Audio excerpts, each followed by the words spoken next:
Has anyone spoken to De'Vondre Campbell publicly, the quitting 49er who we shamed, even though a lot of us would kind of love to quit our job in public, just tell our boss to go bleep himself, I'm leaving work right now.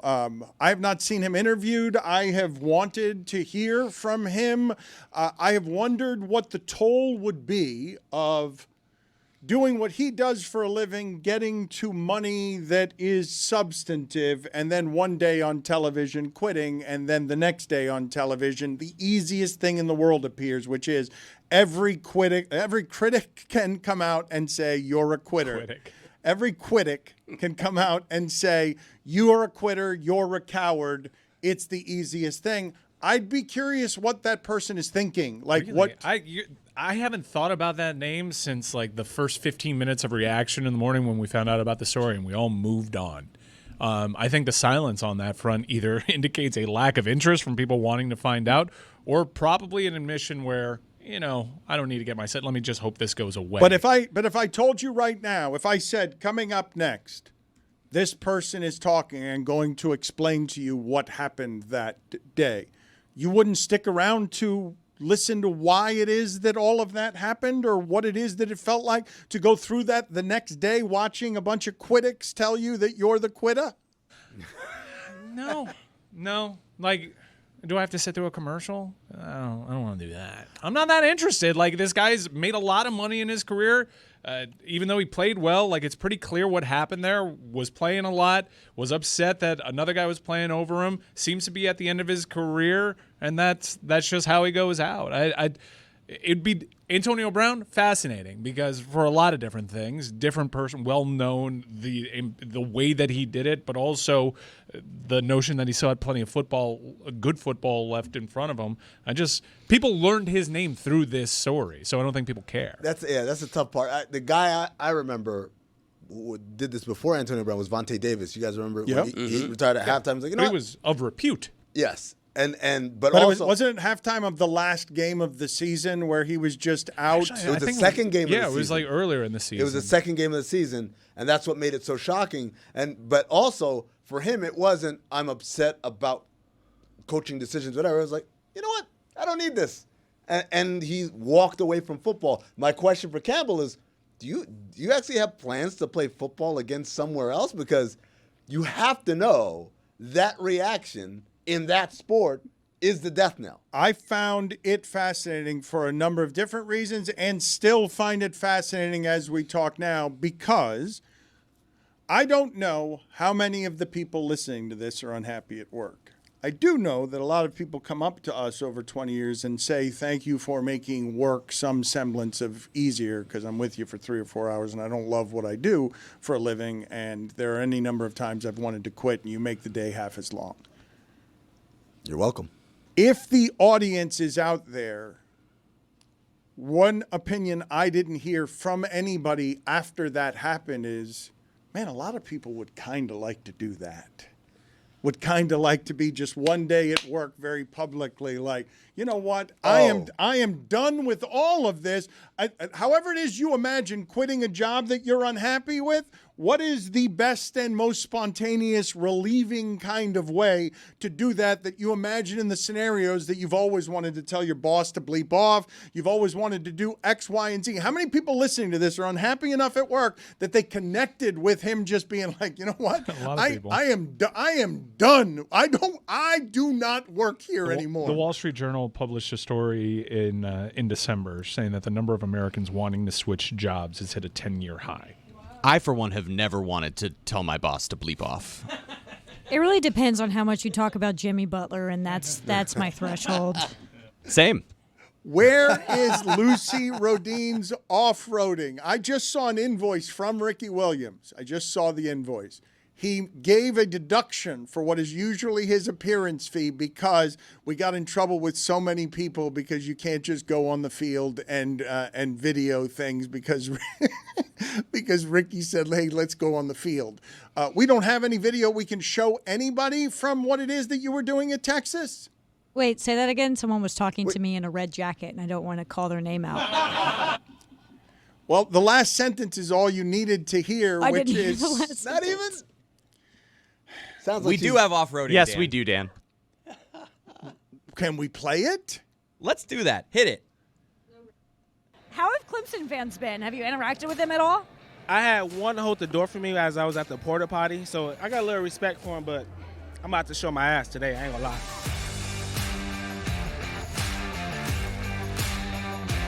Hi, everybody. It's me, Lucy. Yeehaw hook'em. We're here at the University of Texas for the first round of the college football playoff. A playoff game at a home school. It's so cool. I don't know how this is going to go, but I'm grateful for the opportunity. What are the vibes? What's the energy of today? There's a lot of energy, a lot of orange going around. Texas will win, and not only will they win, they're going to cover the spread, against the spread, bet the house on it, put the town on alert. Go Tigers, horns down always. I'm about to go crazy.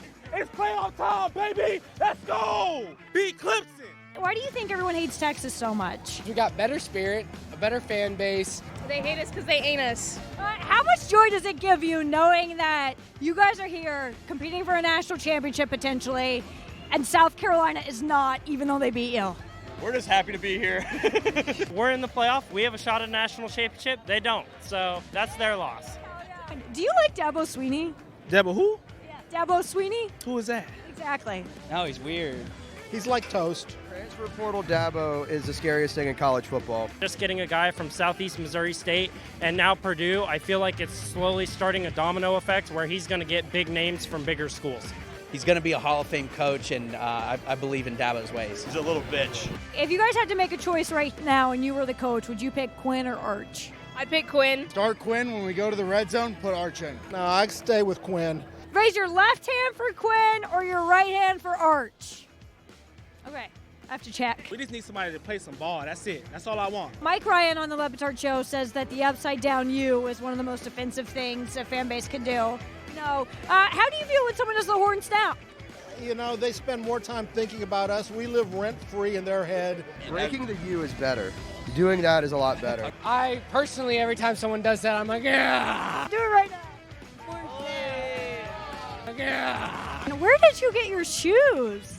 Lucy Rodin, the greatest artist, podcaster, everything in the world. I painted them. I painted the shoes. I did them, and they look so good. That's so exciting. What's the fit check today? This title belt, it's something I've carried around for a few years now. Got this custom cake made shortly after winning our national championship in 2016. Do you guys ever get sick of Matthew McConaughey or no? Yes. Why? He bullied my aunt's brother in high school.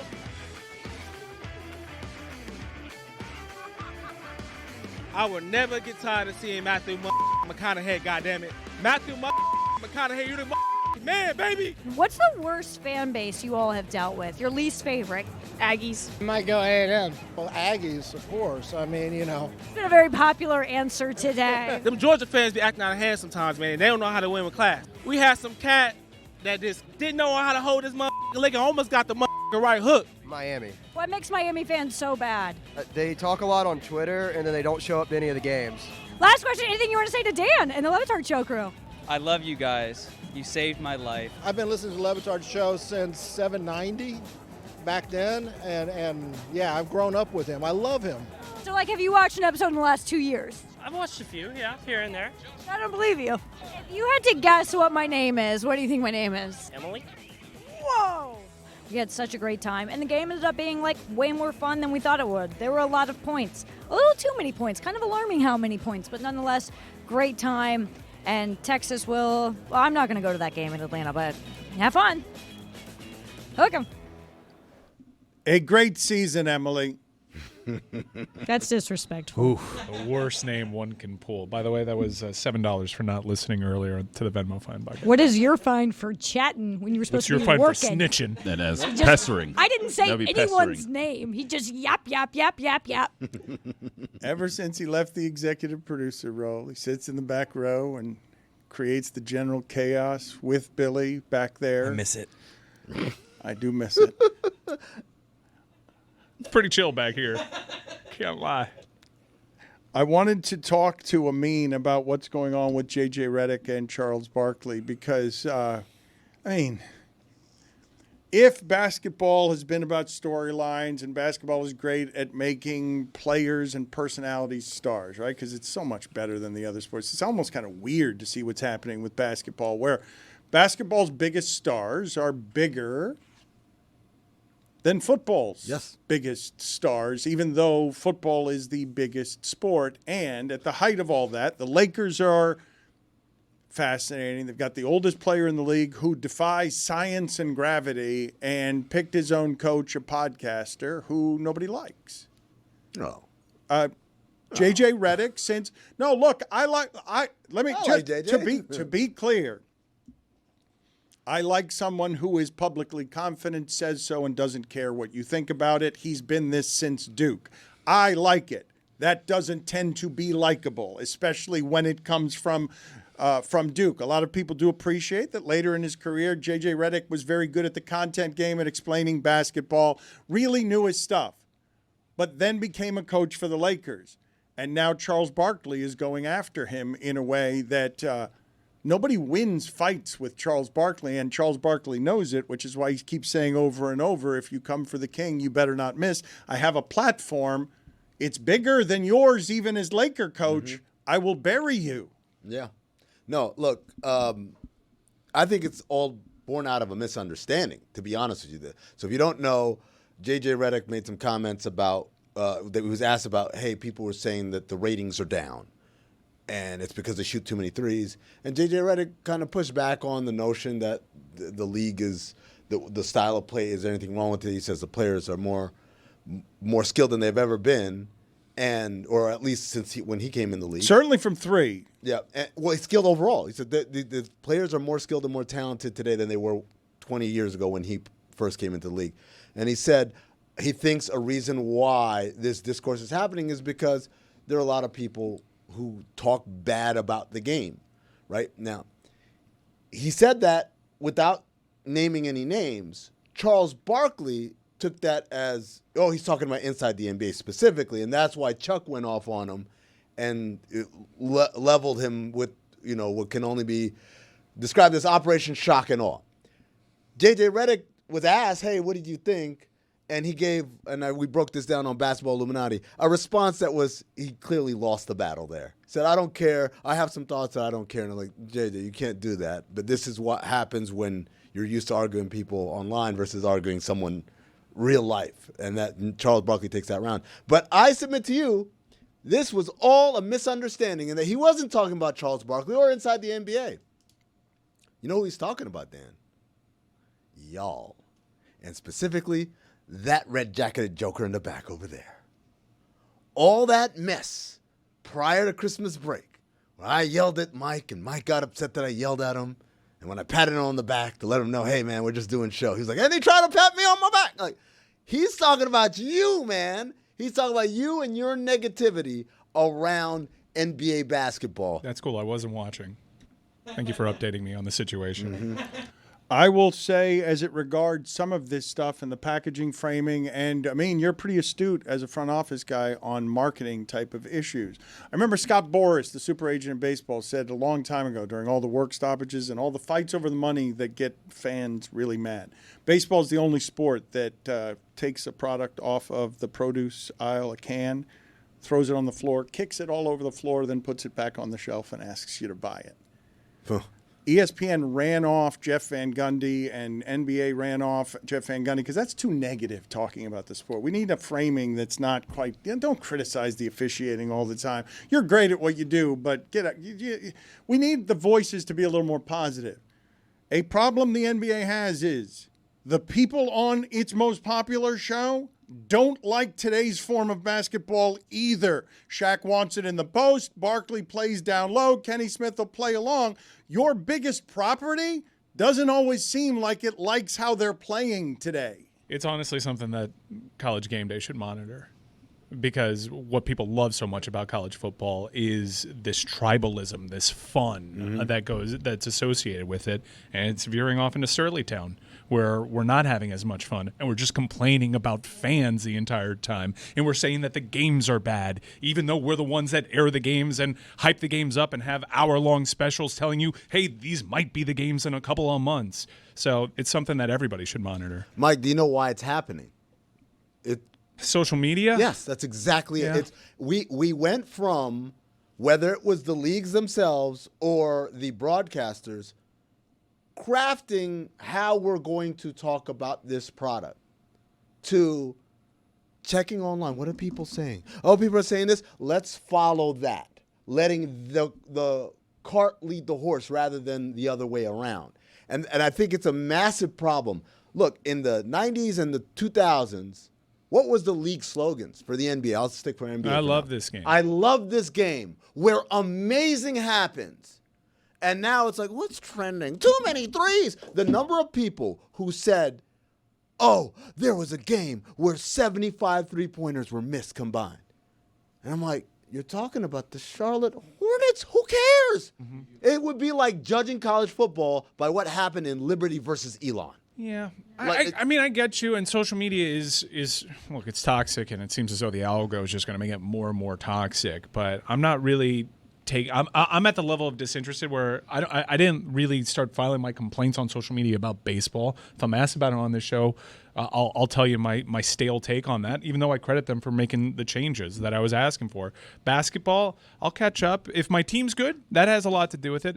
I'll follow back up with basketball if the Heat ever become good again or they fix the things, because I have no interest in watching these top-level games. I think my point about social media isn't that, oh, we should get rid of it. It's the people who control the product should stop following it, stop listening to it, because ultimately, for the most part, people will believe what you tell them to believe. Like last time when Amici was here and I talked about the idea that I said, hey, what do you guys miss? What you really miss is the Kurt Thomas mid-range baseline jumper and the Tyrone Hill pick and pop. In the next week or so after that, the number of talking heads I saw on, not referencing me, but just echoing that same exact, oh, you guys just missed mid-range shots by role players. And I'm like, while you are bolstering my point, I'm like, this is also making my grander point, which is we need to just stop this echo chamber, right? And again, that's fine for fans and people. This is not an echo chamber. The league, you asked me from a league perspective, they need to control the narrative. And that starts with, yes, a meeting with the commissioner and everybody who broadcasts league partners, TV and radio and elsewhere. Kirk Herbstreit has solved this problem. He came out and said, my son runs my social media accounts for me. Every tweet I've been sending, it's actually been my son, which is definitely the biggest lie of the year. What? Yeah, no way. He didn't no say shot. that. He literally did. He was like, I'm not on social media. My son runs my. He said, a buddy, actually my son runs my account. No shot. That feels like you're lying. Did his son send out his own congratulations for committing? Yeah, absolutely.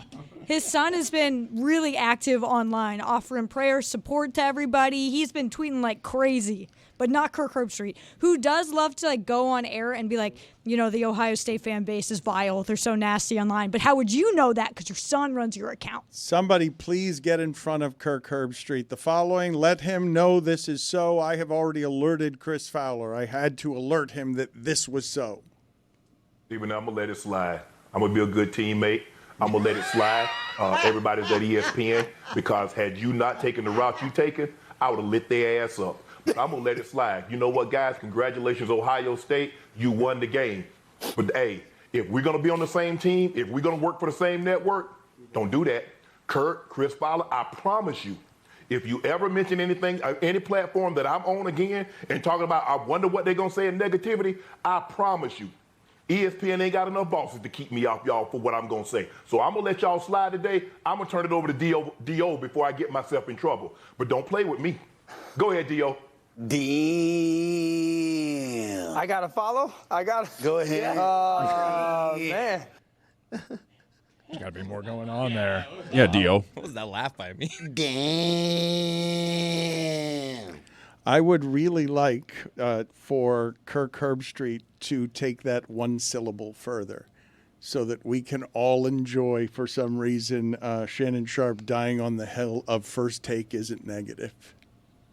Lucy has followed Greg Cody out of the room. She is doing some of the work to see what it would look like if Jared Goff is indeed named MVP and if Greg Cody then has to shave his eyebrows because he said there would be no circumstance under which Jared Goff would win MVP. Mina Kimes is appearing now to, she's had a real star turn here over the last month. Netflix and The Simpsons, like some pretty cool stuff has happened for her. Some uncool stuff like what's happening in LA is also happening to her, Dan. Maybe we should start there before we're like, oh, it's cool, what's happening? I'm happy that you mentioned that because while we make the content, we should issue that our thoughts and prayers are with everybody affected, which seems to be everyone in my life right now that I know that lives out there has had their life impacted by this. So, Mina, we're very concerned and we hope that you're okay.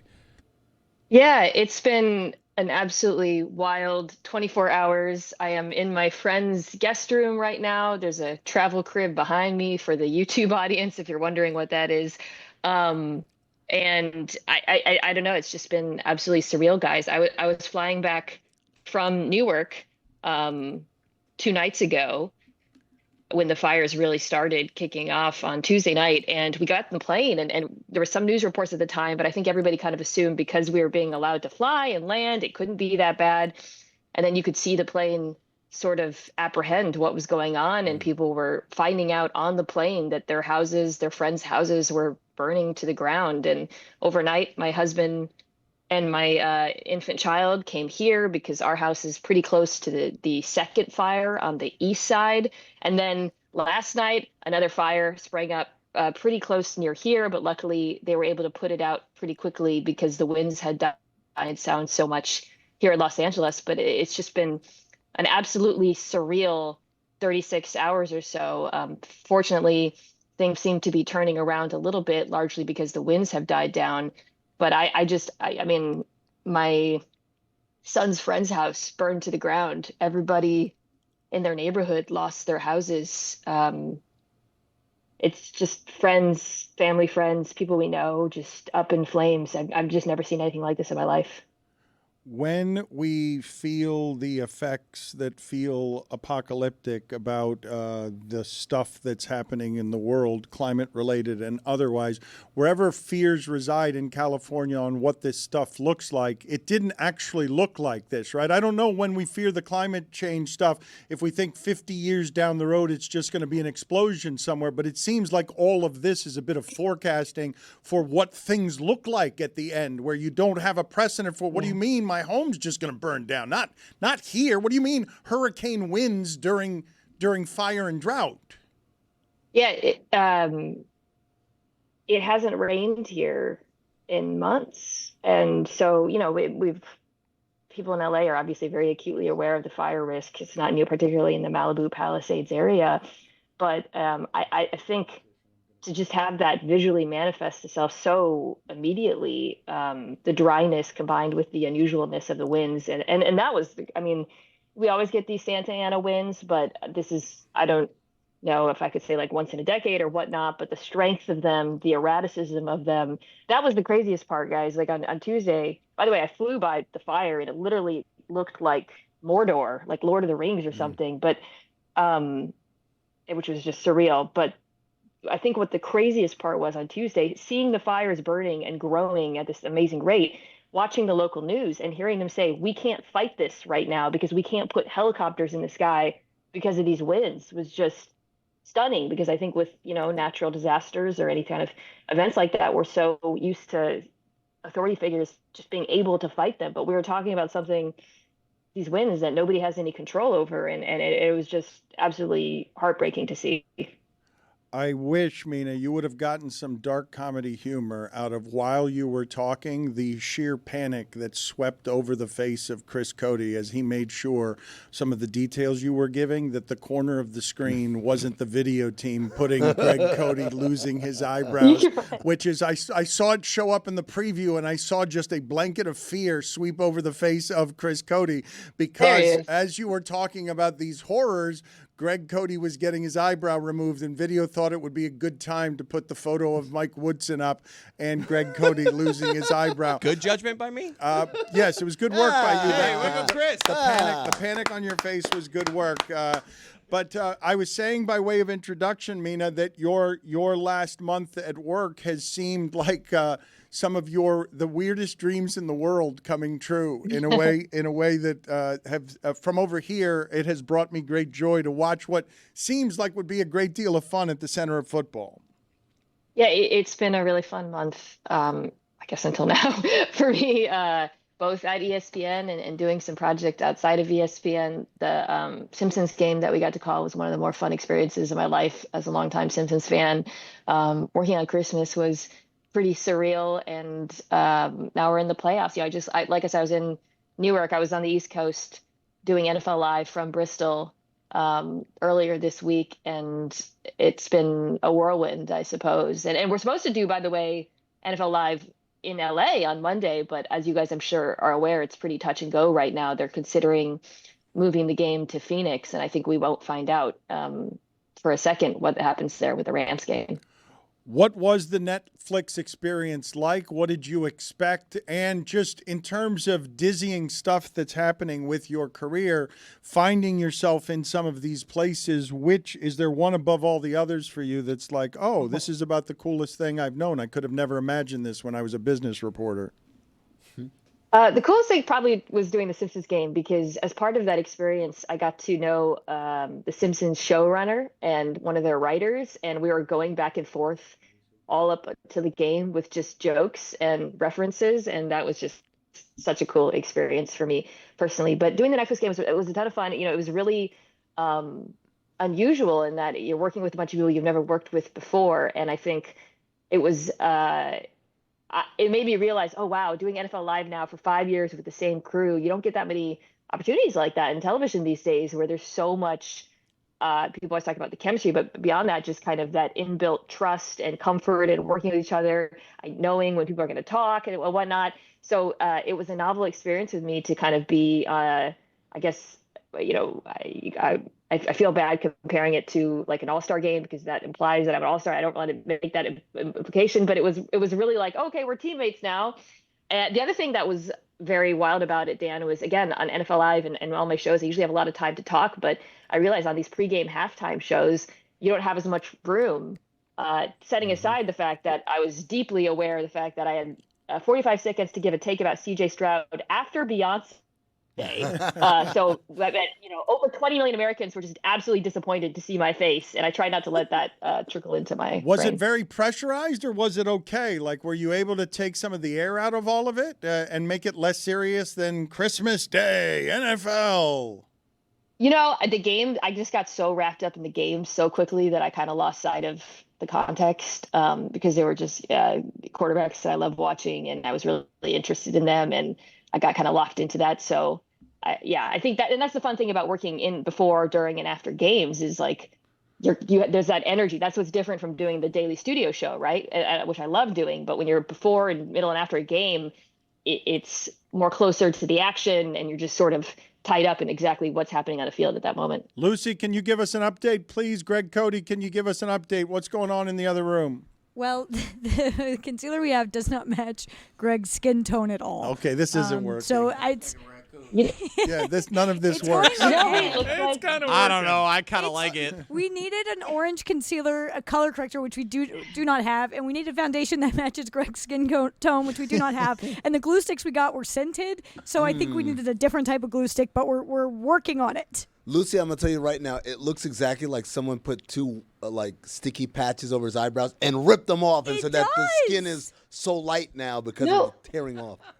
It looks like Lady Gaga at the beginning of The Star is Born when Bradley Cooper gently peels her eyebrow off and kind of falls in love with her in that moment. Lady Gaga would be mortified that you have just compared her to a 70-year-old man having his eyebrows apparently bleached and his skin distended. Lady Gaga. Hey! Thank you, Amin. That's nice. Thank you, Amin. Thank you, Amin. That's right. He's bringing it strong from the other room, hopped up on pills and with no eyebrows. He's Greg Cody, ladies and gentlemen. Give me the fast music so I can ask Mina Kimes some hard-hitting questions. I can't hear the music. All right, Mina Everybody. Kimes. Josh Allen or Lamar Jackson. Josh Allen or Lamar Jackson. MVP. Who do you got? I voted for Lamar Jackson. It was extremely close to me. It went down to the wire. I got into it on my podcast with Dominique. Lamar Jackson, I just felt like statistically what he did this year was just too hard not to vote for him. Explain to me why Derrick Henry is bigger and stronger than all the people who have ever been human. I don't know, man. I mean, I don't think people appreciate what he's doing, not just relative to, obviously, it's crazy, the yardage, but the fact that he is a historical anomaly in that his age and the amount of carries he has gotten, the fact that he is still producing at his level, just does not happen in the NFL. Wait, I have a question about the Lamar Jackson thing, okay? Okay. Lamar's got plenty of MVPs. He may now have more MVPs and playoff wins, but that Ravens team offensively is loaded with first-round talent. In the offseason, they add Derrick Henry, who's a unicorn of a talent. All Buffalo did their entire offseason was strip talent away from Josh Allen. And in the big moments, they won because of the plays that he made. As a treat, they gave him an Amari Cooper at the trade deadline. For me, it's Josh Allen. Maybe it might be Jordan rules, Jordan MVP fatigue, but you got to give it to Josh. Josh Allen, I would say, has a better offensive line. The Ravens' offensive line is pretty good. I think his group of pass catchers is underrated. People are acting like James Cook is some schlub. He's actually been one of the better backs in the NFL this year. And Derrick Henry, I would contend, this is just statistically true, benefits more from the presence of Lamar Jackson than the reverse. Lamar Jackson, by the way, statistically, when Derrick Henry is not on the field, is the best quarterback in football as well. The Dolphins, please explain. Which part? The Tyreek Hill of it all, or the constant? I mean, the Dolphins, please explain. They have to take the run game seriously this offseason, or they're going to have a similar outcome next year. I thought that Mike McDaniel was supposed to bring run game just because he's Mike McDaniel. What happened? Turns out the human beings on the field matter. Offensive line matters. Aaron Rodgers, what's going to happen? I don't care. Tennessee Titans, what's going to happen? I do care. This one is bizarre because their owner is just like steering the ship and like going in every direction and constantly pressing the red button to fire people. I mean, they have a number 1 overall pick. Problem is, cover your ears, Mike's not a great quarterback draft. So I do think they're probably going to take quarterback. Is the single worst opponent to see first for Lamar Jackson the one that he's getting? No, I don't think so. I just think the Steelers' offense has just been too bad as of late. Obviously, the defense has given him trouble, so I think it's going to be closer than that 9.5-point line. Explain George Pickens to me. The talent up there with the highest of the highs, the unpredictability is what makes it hard to project, and I think to rank him amongst wide receivers. Like on any given play, he could do the coolest thing you've ever seen or the dumbest. Mina, is what the Patriots saw out of Joe Milton discouraging, encouraging, or just encouraging? We're not doing this. Or just Can I say encouraging? something, by the way? I'm hearing encouraging. Speaking of encouraging, I'm hearing the music and it's not phasing me at all. You might want to retire this bit because it's not. I literally, it's in my ears and I don't care. It's not affecting me. You're going very fast. You're doing very well. Yeah. Who is better? Who is better, Ravens or Eagles? I think that the Eagles are better, but that the Ravens have a higher ceiling. Who is better, Lions or Bills? God, I'm gonna go Lions there, just because what they've shown on defense it's just been unbelievable. Is that going to be the way Sam Darnold's season ends, the way the last game did? I don't think so. I think he has to bounce back. He's a very streaky quarterback, though. Packers, what are they? A very young team that looks like a young team that has a lot of talent, great coach, good quarterback, but some flaws. Greg Cody, what do you got? Give me an update. I still look ridiculous, but we're getting there. Mina Kimes, the Houston Texans, what are they? Disappointing. That wah. Has CJ Stroud regressed, or is it the pressure up the middle? It's both, and I think that the latter has led to the former. I think he'll bounce back next season. Better offensive line, Philadelphia or Detroit? Philadelphia, but it's close. The Chiefs, are you willing to say they're not going to make it to the Super Bowl? No, I am not.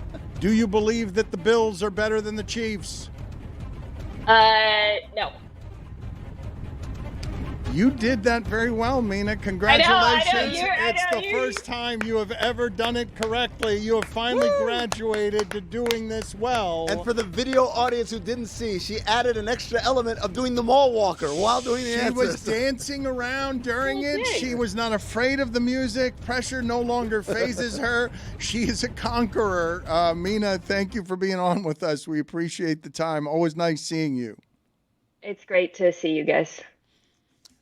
I'm disappointed that she is all of a sudden someone who can conquer music. I mean, she's still someone who walks in front of cameras on NFL Live when she doesn't know where she is. We ran out of time there, but we definitely should have asked about that, right? Like this was throwback Mina, right? Just the, hey, where are the cameras? Hey, how does TV work? Like she was very confident during the music. It usually rattles her. Yep. Greg, Cody, what did we think of this experiment? I still see eyebrows over there.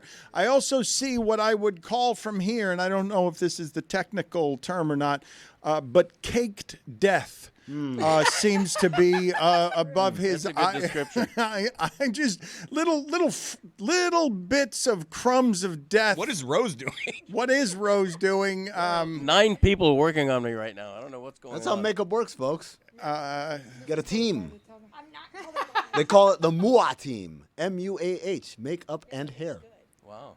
What is happening above your eyelids? It just looks like a different color, and it looks a bit like something has been left under a heat lamp for too long, perhaps a burger of some sort. What is happening? I have no eyebrows. What happened? What the hell happened to my eyebrows? It's ridiculous looking.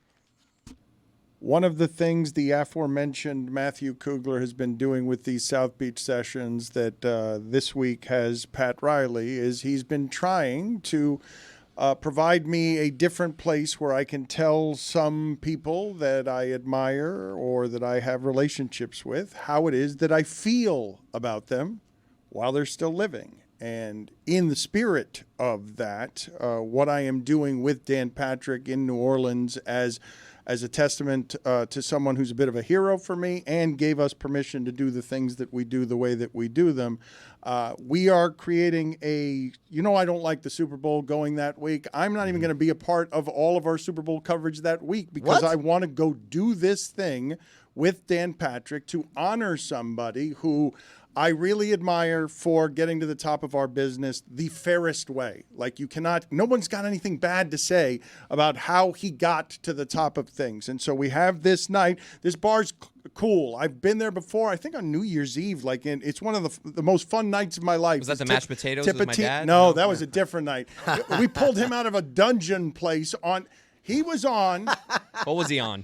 He was later that night. He had mashed potatoes in his hair while he was sleeping crisscross applesauce in the bed with his jeans on. What he does, it's weird. Oh wow! But Tom Jordan dragged him out of a dungeon in New Orleans, and Greg was just laying on his back like a crucifix.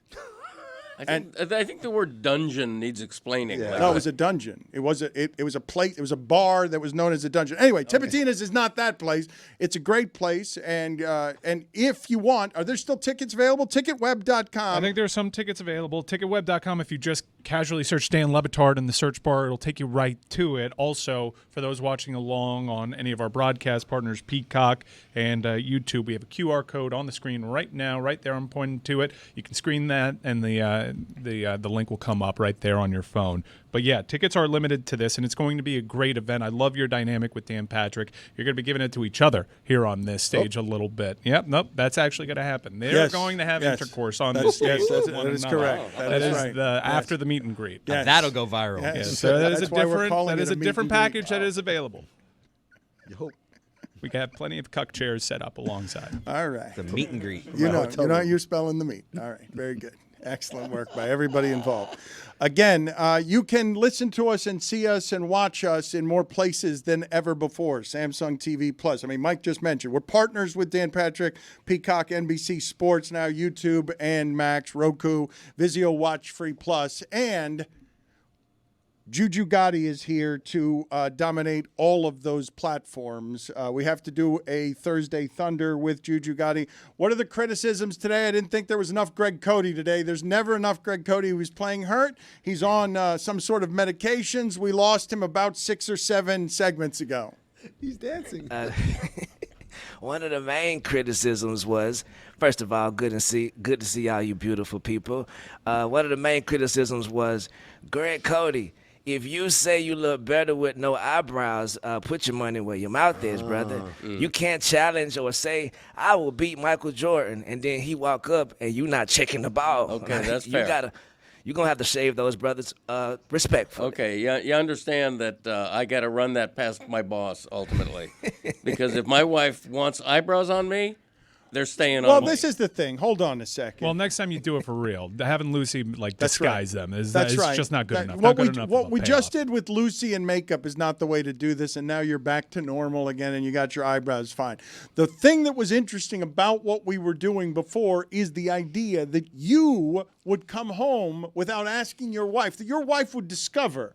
You come home, she would stare at you and be like, what did you do at work? And you will not have told her, I shaved my eyebrows, without knowing that it takes 3 or 4 months for them to grow back. Yeah, no, that would not go over well.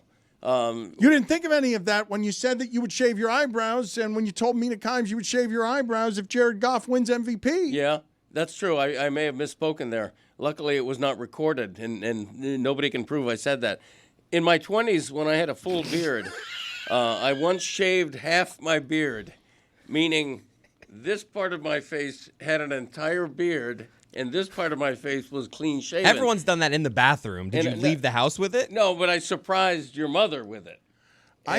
You know what? I'm sorry. Let me get to Juju in a second. Somewhere there's a photograph of me. Okay, first, what he is saying there, I was at a dinner the other day. Okay, this was at Sam Morrill's birthday party in New York. And name drop. Hold on a second. Jeez. Hold on a second. Okay, forgive me, because I didn't know the people who were with us, and one of them is a comedian named, do I have this right? Ari Shaffir?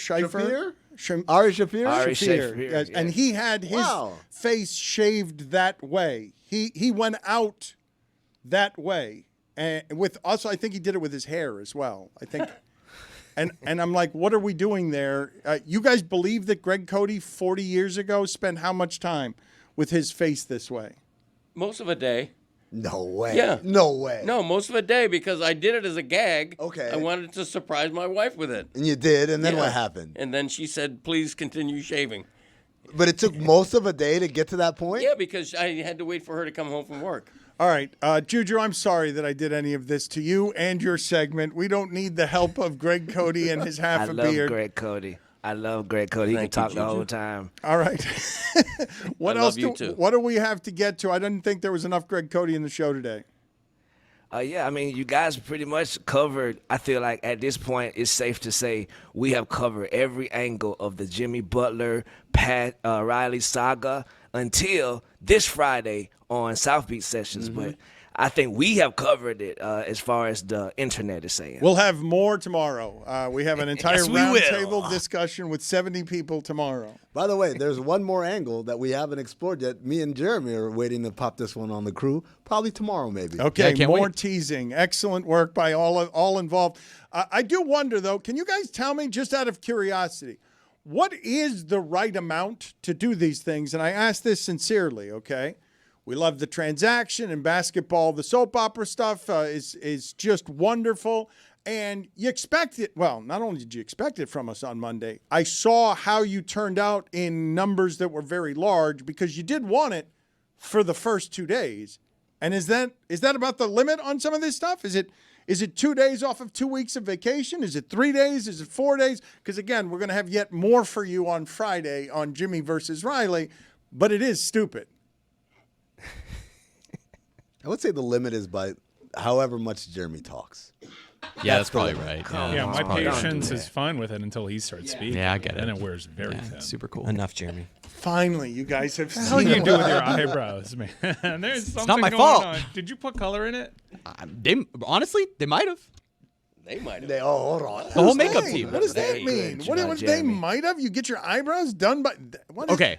Our makeup person today is a different makeup person than we've had previously, and she put a little brush through my hair. I thought she was just brushing the brows. Maybe she was just brushing the brows. Maybe my incredible eyebrows that are perfectly coiffed. They're not incredible. When you did that thing, there's Dude, that is something freshly going on. cut. Yeah, And it was not freshly cut. You pluck your eyebrows too because It looks there's like some they other definitely- hairs. Yeah. No, I mean, I definitely I get my barber to kind of shape them up. I mean, come on. Sorry, there we go. We got to the bottom of it. All Of right. course I do, but Thank that you. was Well, that that's was all he weeks was ago. asking. Finally, we got an admission. We got honesty. Juju, what else do we have today? What are the other criticisms? What polls do we have to update? Yes, sir. In sports, if it happened in the 1950s, did it really happen? 68% of the audience says no, it never happened. Rick Barry about to call up again. I know, but I mean, what's okay? If it's not 50s, is it 40s? Is it 30s? Is it 60s? Is it what? Like, where is it? Where in sports are you like? Yeah, that wasn't actually what sports are today. 1800s. When the black No, people really I'm start playing. serious. Like when I read about some team that no longer exists having won a World Series in 1896, I'm like, really? No, that The didn't Cleveland happen. Spiders or something like I've that. learned that you something like can that. convince me that any team in baseball was named a ridiculous thing. Like I see all these stats, and I think they could I be know. trolling me, but it's just like, That's right. yeah, The like, Akron Top Hatters. yeah, the Brooklyn- rubber feet of like The anything. bridegrooms. That's me and Zach Harper had so much fun during the pandemic doing radio because we talked about so much about the Brooklyn Bridegrooms every single day. This date in sports history. The Brooklyn Bridegrooms beat the Akron Top Hatters. Right. 13-1. And it's like, what? In a doubleheader. Also, by the way, when we were looking up Cesar Tovar, right? And his stats, he played for the Minnesota Twins. Mm-hmm. Me and Jeremy discovered the Twins logo back then in the 60s. It's amazing. Unhinged. It is basically the Mississippi River and then two baseball players shaking hands over the Mississippi River. That was They their need to logo. bring it back. I would wear any gear that the Minnesota Twins had with that logo on it. It's hilarious. You know what would have been great if you'd given it to video so that people could then look at what you're talking People about. listen. People listen. Give him too. a second, Dan. Theater of the mind. There it is. Oh, look at that. Oh, look, we Oh, did that's it. great. I meant to mention that we'd cover this logo in the pre-show meeting. Thank you, Lewis. Juju, what do you? What else do you? What else do you have for us? Is Earl Woods a funny name? I'm going to get crucified on this one. 56% of the audience says yes, it Wow, there it is. Yeah. Congratulations. That's a landslide. A big victory for Greg Cody. What's funny about the name Earl Woods? It just strikes you as funny. It has to be Earl, right? They I don't mean- go together. The Earl doesn't go with Woods. Woods doesn't go with Earl. You put them like together, Lou that's Dort. magic. Lou Dort. Lou Dort can't be the name of somebody who is successful at athleticism. Why not? Because it can't be. Who else is? I'm just saying. I understand Lou Dort is great at defense. I just say the name Lou Dort does not give off athletic prowess. What else do we have, Juju? As far as polls, that's pretty much it.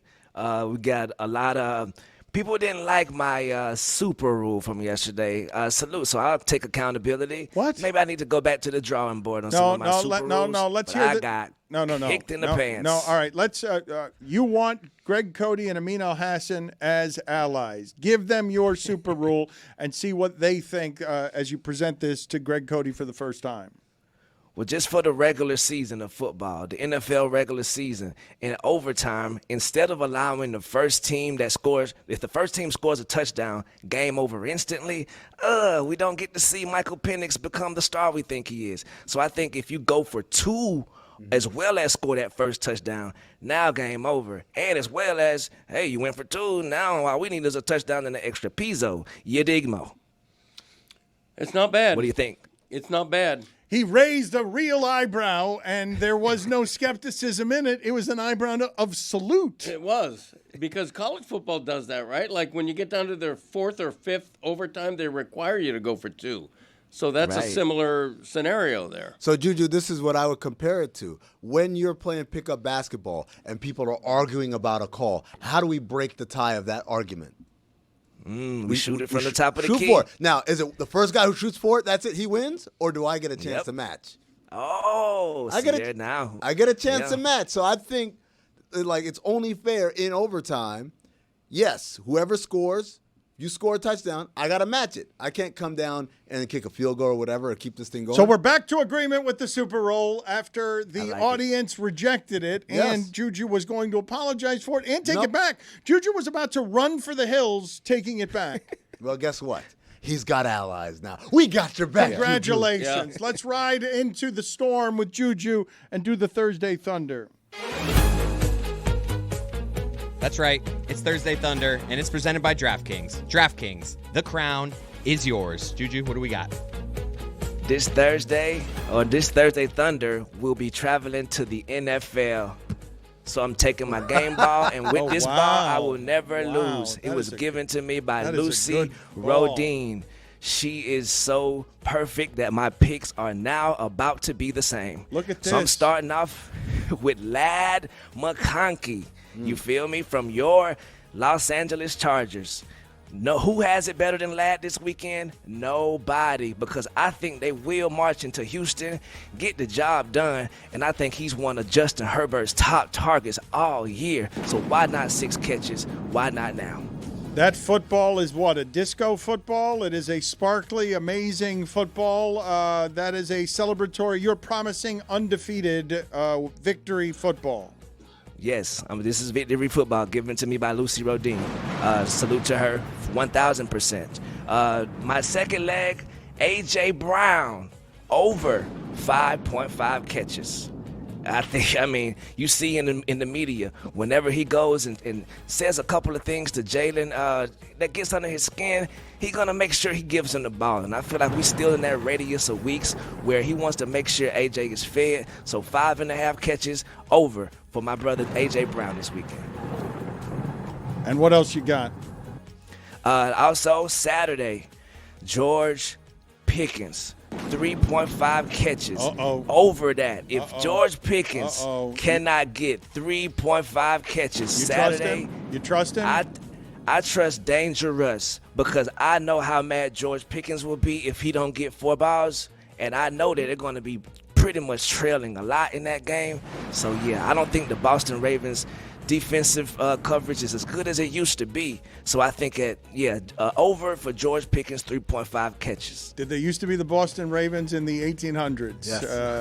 I believe that what Juju has just done there with 2/3 of this bet is he has basically said. Cough button. I told you, don't make me laugh. He has basically said that 2/3 of this bet is George Pickens and A.J. Brown are going to be pissed off if they don't get the football, so their quarterbacks better throw them the ball during a playoff game. It's the disgruntled off in the Thursday Thunder. Thank you, Juju. We appreciate it. Got to keep them gruntled. Thank y'all.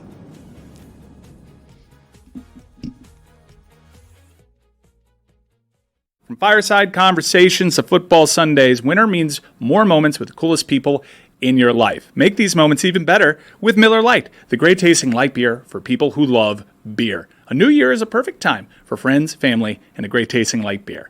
Tastes like Miller time. 2024 had its ups, had its downs, had a lot of moments in it. For me, many of those moments, I had a Miller Lite right there by my side.